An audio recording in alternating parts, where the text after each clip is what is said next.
Canada is standing at a breaking point. Prices are exploding, jobs are vanishing, and families who once lived comfortably are now fighting just to stay afloat.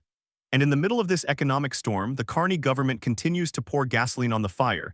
Massive deficits, billion-dollar corporate bailouts, and economic decisions that leave Canadians wondering, who is this government actually working for? Today, the House of Commons erupted as Pierre Poilievre confronted Prime Minister Mark Carney over one of the most shocking decisions of the year. A $400 million bailout to Algoma Steel, without any job guarantees, just weeks before 1,000 Canadian workers were laid off. The debate opened with Poilievre delivering a precise forensic takedown. He pointed out that the Carney government doubled Trudeau's deficit, further fueling inflation and driving grocery prices even higher.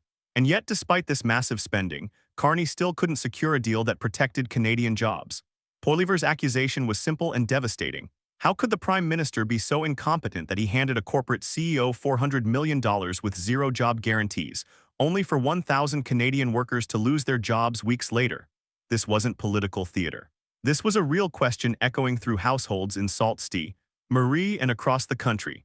While families are cutting meals, skipping medications, and delaying mortgage payments, the Carney government is writing blank checks to corporations outsourcing Canadian jobs.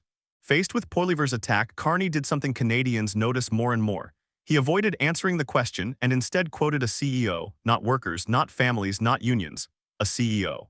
Carney insisted the bailout saved two-thirds of the jobs, claiming that without the $400 million, the situation would have been worse.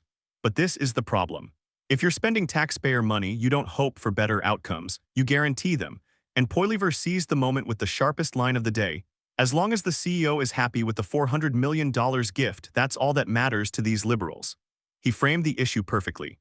Carney didn't build a bridge to the future, he built a bridge to the unemployment line. Poilievre then pivoted to the most painful crisis facing Canadians today: grocery prices. In 2015, a typical family spent $8,300 a year on groceries. Today, that same basket costs $16,800, literally double. And tomorrow, the new Canada Food Price Report will reveal how much worse things will get next year. So Poilievre posed the question Carney refuses to answer. If you want to be judged by grocery prices, how much will Canadians have to pay next year just to survive? Carney dodged again, citing GDP numbers, G7 rankings, and wage averages, statistics that feel meaningless to Canadians staring at empty fridges and shrinking paychecks. Poilievre fired back. As you walk down the grocery aisle watching prices rise before your eyes, this Prime Minister who stashes his cash in a tax haven says you've never had it so good. The chamber erupted. Because that line touched the truth, Carney speaks in statistics, Poilievre speaks to people. The debate then shifted to Quebec, where Bloc MPS accused Carney of ignoring French language protections, cultural policies, and climate commitments. The Prime Minister responded with vague promises and broad statements, exactly what his former Heritage Minister warned about before resigning over the government, neglecting its progressive wing.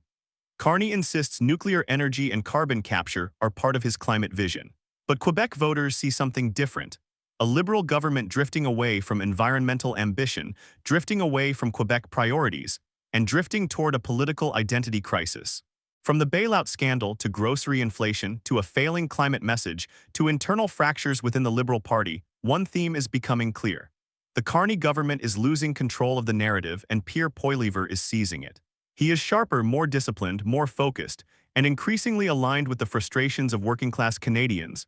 His message is simple: stop helping CEOs, start helping workers, stop spending recklessly, start protecting jobs. Stop lecturing Canadians, start listening to them.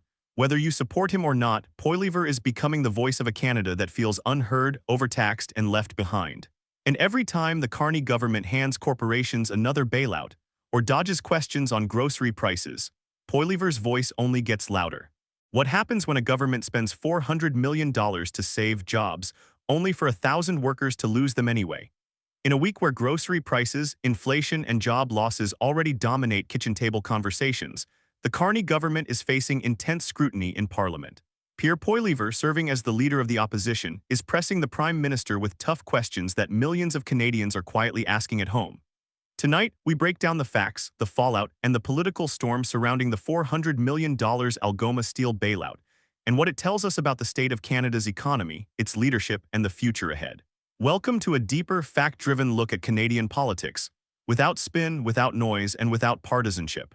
You've been watching Red Leaf Politics, where we cut through the headlines, break down the numbers, and bring clarity to the stories shaping Canada's future. If you found this breakdown valuable, make sure to like, subscribe, and stay tuned, because here politics isn't just reported, it's understood. Red Leaf Politics Facts of Context, Canada.